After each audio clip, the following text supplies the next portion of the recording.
वो आज तो पंड्या स्टोर में प्रणाली ने भी कहर मचा दी है भाई कि भाई छुट्टी दे कैसे दी नौकरी करने की, नताशा को परमिशन कैसे दी।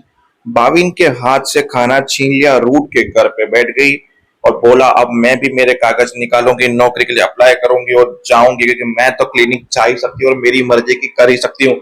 जो नताशा को परमिशन मिल सकती है तो मुझे क्यों नहीं। तो दूसरी बात, बाविन ने बोला इस बार मैंने तेरे सारे पेपर लॉक करके रख दिए हैं, दोबारा अगर तूने जिद की तो तेरे सारे पेपर, सारे डॉक्यूमेंट, सब कुछ जला के राख कर दूंगा मैं, समझी। वो जाके परमिशन देते हो, धवल चाहे अपनी बीवी को अलाउ करता हो, मुझे कोई फर्क नहीं पड़ता है, मेरी बीवी काम नहीं करेगी।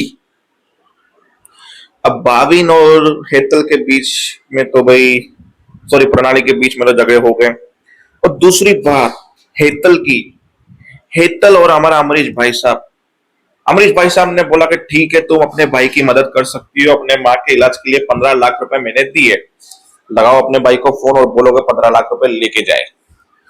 बोला फिर मैं मेरे गहने जो शादी में आए थे वो बेच के मैं आपके ऊपर बोझ नहीं बना चाहती। बोला अपने गहनों पे तुझे इतना घमंड है, हमारे घर की बहुएं गहना बेचे, हमें बिल्कुल पसंद नहीं है, मैं तुम्हारे भाई की ऐसे ही मदद करूंगा।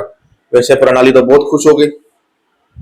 फिर अमरीश भाई साहब ने बोला फोन कर ही रही हो तो साथ में बोल देना कि पिछली जो गलती थी उसकी सजा ये है कि तेरा भाई और तेरा बाप मेरे कदमों में आके माफी मांगेंगे और झुकेंगे, पैर पड़ के सॉरी बोलेंगे और पैसे ले जाएंगे। सिंपल सी बात है। अब प्रणाली के ऊपर है कि उसके अपने भाई को और अपने बाप को अपने ही पति के पैरों में गिरा के माफी मंगवा के पैसे लेने हैं या आत्मनिर्भर बन के कुछ अपनी तरफ से मदद करनी है बिना गहने बेचे। अब वो कैसे करेगी वो तो प्रणाली के ऊपर डिपेंड करता है। जब नताशा को ये बात पता चलती है कि भाई नौकरी के लिए इसने हाँ बोला तो उसके पीछे कोई स्वार्थ होगा, क्योंकि अमरीश भाई साहब खुद के रूल्स खुद तोड़े, उसके पीछे एक रीजन होता है। अब इंटरव्यू के लिए अमरीश भाई साहब ने ऑफिस में बुलाया है नताशा को। नताशा को ऐसा लग रहा है कि अमरीश भाई साहब मुझे नौकरी के लिए घिस के मना करेंगे कि तुम इस चीज के लिए क्वालिफाइड नहीं हो। फिर भी मैं जाऊंगी, देखूंगी कि अमरीश भाई साहब मुझे क्या बोलना चाहते हैं। वहां चीकू उसके लिए कपड़े लेके आता है, भूल से दादी जो है अपने कपड़े समझ लेती है और हीरोइन बन के बाहर आ जाती है। फिर चीकू सुना के चला जाता है कि ये उसके कपड़े थे।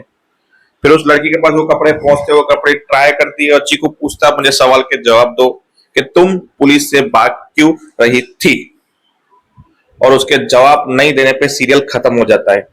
एपिसोड के एंड में नताशा बोलती है मुझे सच पता चल चुका है चीकू की किडनैपिंग का, अब आप अपनी तरफ से सच बता रहे हो या फिर मैं ये बताऊं उस लड़की के पास ये फोटो मिली है आपकी, या आपका सच मैं सबको बताऊं। Tell me something. अब अमरीश भाई साहब का क्या सच नताशा को पता चला है, आई डोंट नो। तो देखते हैं आने वाले एपिसोड में होता क्या है। तब तक के लिए